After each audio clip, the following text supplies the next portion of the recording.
found on a laptop belonging to Biden.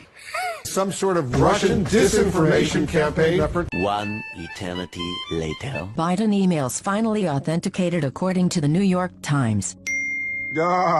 It's rewind time. It's a lie. Altered or fake, unverified emails. The story did not quite land due to the lack of verification. Listen, can't be verified. What can't be verified? The laptop. Why do you say that? Well, because it can't be verified. Why don't you want to report this? This is one of the most powerful families in Washington. Liz, I'm a journalist. Okay, I would love if you guys would start doing that verification. No, we're not going to do your work for you. It's a journalist's job. Not anymore.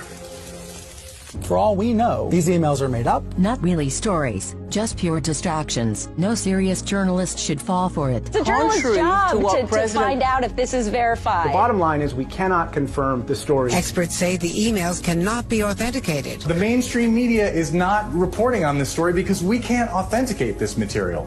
The Hunter Biden laptop material is genuine. This is a classic example of the right-wing media machine. It just lacks credibility. The fact that it appeared in the New York Post, the only place low enough to put this orphan bastard story in print. Obvious disinformation. It is so obviously a Russian operation. So obviously disinformation. So obviously a Russian plot. Tell me why it's so obviously a Russian plot to you. This is just classic textbook Soviet-Russian tradecraft at work. Right, exactly. And this is classic, very classic Russian disinformation tactic. Your classic disinformation campaign. We shouldn't look at it as anything other than a Russian disinformation operation. Known Kremlin disinformation. Russians would be my #1 guess. Obviously, Russia. Russian disinformation operation. Russian disinformation. Pushing Russian disinformation. It does bear the hallmarks of Russian disinformation. Hunter Biden's story is Russian disinfo. Hunter Biden's laptop looks like it's tied to Vladimir Putin in Moscow. Is that laptop yours? I don't know. I truly... You don't know? The serious answer is that I truly do not know the answer to that. Did you leave a laptop with a repairman Not in that Wilmington? Not that you remember. No. I truly don't know. Are you missing a laptop? Not that I know of. What? This whole operation looks right out of the Kremlin playbook. The playbook of Russian disinformation. Russian disinformation put into the haystack. Russian disinfo. Sounds like bullshit. I mean, who takes a laptop with their most personal information, drops it off, and never comes back for it?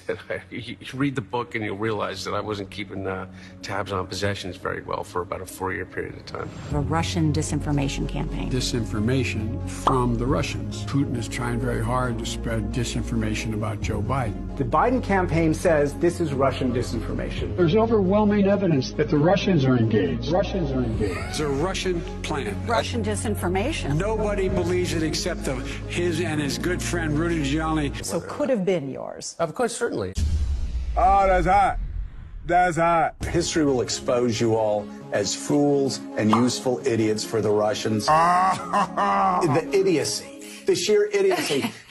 50 former intelligence officials signed on to a letter yesterday saying that the New York Post story about Hunter Biden's emails has all of the classic earmarks of a Russian disinformation campaign. Russia, Giuliani. Don't trust anything that he's telling you. This is Russian disinformation. Russian disinformation campaign. Russian disinformation. Russian disinformation campaign. Russian disinformation meant to harm our democracy. Disinformation by the Russians. The fruits of a foreign intelligence operation. Part of that bigger Russian disinformation effort. A Russian intelligence operation. Connected to an ongoing Russian disinformation effort. Linked to a foreign intelligence operation. Connected to an ongoing Russian disinformation effort. Tied to an ongoing Russian disinformation effort. Connected to a Russian disinformation campaign. Linked to a foreign intelligence operation. Likely coming from Russian intelligence. To people familiar with the matter told NBC News. We now know that Russian disinformation or foreign disinformation or even campaign disinformation period is as dangerous to our democracy as